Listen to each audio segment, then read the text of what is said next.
LARPing.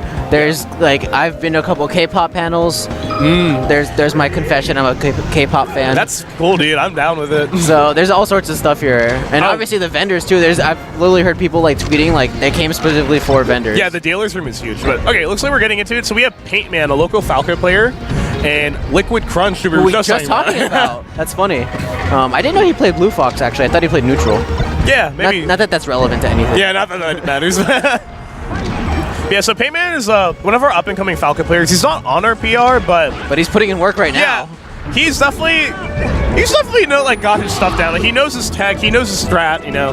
Did you see that F tilt? Yeah. I love Falco's F tilt. It's such a good hitbox. It does a lot of work. Yeah, for those who don't know, like look up Falco's forward tilt hitbox, especially the daft hitbox. It's so good.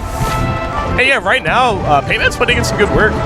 I know he's been, he took like a break and he's been like getting back into it, and he lives with Yort, and for those who don't know, Yort's like one of our best players. He's also a Falco player. Yeah, he's on your PR, right? Yeah, he's on our PR. So that's pretty good practice for him, but wow, he just had a very unfortunate SD there. Yeah, that sucks. And that's the thing, a lot of people say Falco's a glass cannon. I'm definitely not the first person to say that. Yeah. You can make an argument that in today's Melee, like every character is a glass cannon. Well, yeah. But Falco one shine away and every character dies. Yeah, Falco especially so, because like, obviously his up B isn't that good, so if you get him below the level, it's easy to kill him. Yeah. But also like, with Spacey's like, oh, I side beat by accident, I die. It's rough life, dude. Rough life, yeah. And man, after that strong start, he's already down 3-1. That first stock, I was so impressed. I'm like, man, I've never heard of Paintman. I know he's like almost on your PR. He's doing really good, and now he's down to his last. Now he's getting 3 stock. But you know, that's what separates like up-and-coming players from guys like Liquid Crunch who've been doing this for a while. Is that first stock, like, oh, I got my butt kicked. I don't really care. It's only one stock. And I mean, we've seen it time and again on many streams, on many tournaments, where like the top player versus an unknown player, and like at first you're like, oh wow, this unknown player is doing pretty good, yeah. And that was only the first two stock, stocks. yeah, even sometimes first game. But let's see what Paintman can do here to adapt. Crunch definitely had his number after that first stock, though. How do you feel about this counter pick? So I personally feel with Fox Falco, a lot of it is kind of just personal, like what you like. There's no strong counter pick on either side. I guess you could make the argument FD is a strong counter pick for both of them, because Fox gets chain grabs and then Falco gets like unparalleled neutral game, you know? Okay, fair enough. But you would be confident in like your neutral with Falco to pick FD. So I think Stadium's a good like blend of like an FD level and then a platform level, you know? Yeah, and he gets like the shine off the top and stuff like that. And that's why like I would picture either this or Yoshi's. Yoshi's was probably banned. Because Fox doesn't care, he has survivability. Whereas Falco's like, I'm gonna die easily on any stage. Yeah, so I don't care. I want to kill you as fast as possible. Yeah, and like you were saying, like the B kills are like a nice boon, but also like the way the platforms are set up, it's easier for Falco to chase. Oh yeah, that's platforms true. Are so like compact and close together that Falco can basically chase you on the whole level. And like with this, like transformations don't affect either of these two characters too bad. Yeah, they're honestly both pretty good on all the transformations. But so our Paintman is off to another strong start, but he's actually like keeping it up this game, which is good to see from his perspective. I don't know if it was just me, but like his movement in the first game seemed kind of angsty, like he was just trying to get in as much as possible, which is how he got that SD too. So he seems to have calmed down some.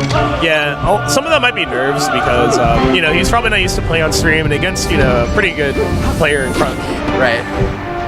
Whereas like some people would discount Crunch, like, oh, he's just a coach, he's just like the guy that. Yeah, he's actually pretty good. Like, yeah, he's definitely PR'd where he's at in Central Florida. He was PR'd when he lived in Boston.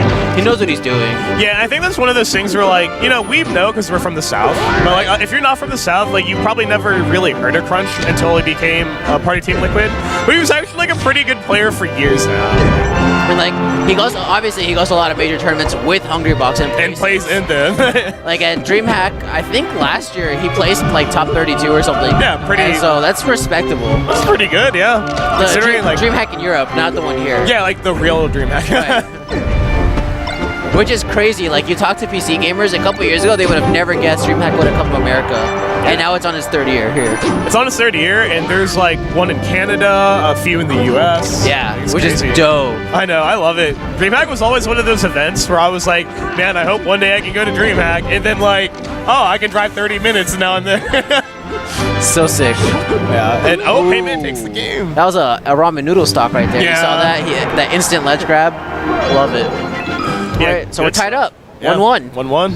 Paintman, again, he's showing that, like, I might not be a known player, but I've been practicing. I'm confident. Like, I think I can take this. And especially when you lose, like, game 1 like that, to go back and take game 2 is so big, I think. Yeah, for sure. Because he's also telling himself, I could have done that game 1, even though I messed up. Yeah, no big deal. I'll do it now. Oh, nice weight there. Crunch also tilted his shield up. I wonder if he's expecting something else. Yeah, good point. Oh, and the thing is, like, I did not expect this counter pick from Crunch, so I'm really wondering, like, what's about to happen. Stuff like this. Good tech. Oh, Randall? Yep, we got Randall. Oh, that's not safe, my guy, as La Luna would say. I mean, he wanted the world there, and he got nothing. What's funny is, like, it's not just against Fox and Marth that, like, the double lasers on the edge are, like, bad. Like, pretty much any character can punish it. I've seen Roy's punish that. Yeah. I mean, it's one of those things where people just know how to punish it now. Yeah. So. And, like, don't get me wrong, it does look cool. There's a reason why Mango does it all the time. It looks cool, and in certain situations, it's still very good. But when your opponent's, like, right there, it's probably not that great. And Crunch is starting to run away with this game. He's being patient, too, which is cool. Yeah, he's just waiting it Rinse out. and repeat. Up air. One more up air. Ooh, Nice, good smash DI. Yeah, nice SDI. Yeah, he's just keeping it simple. And when you have, like, a sizable lead like that, you don't really need to rush anything. Like, you can take the back air damage and give them another opportunity to live because it's just adding to their percent. Yeah, for sure. Oh, he missed that kill there. He could have got it with, like, a back air, but I wonder if he's starting to get a little bit antsy. Yeah, he kind of just might be thinking, like, just don't get four stocked, which is never the mentality. It should be, I'm going to go for the 4-stock comeback. It should be like, how can I win this game? Not, how can I not get embarrassed? And there it is. Yeah, there it is. Crunch takes it with a convincing 4-stock there at the end, but, you know, good stuff to Paintman for taking a game against, you know, pretty good player. Yeah, a solid player. And it looks like Arakune and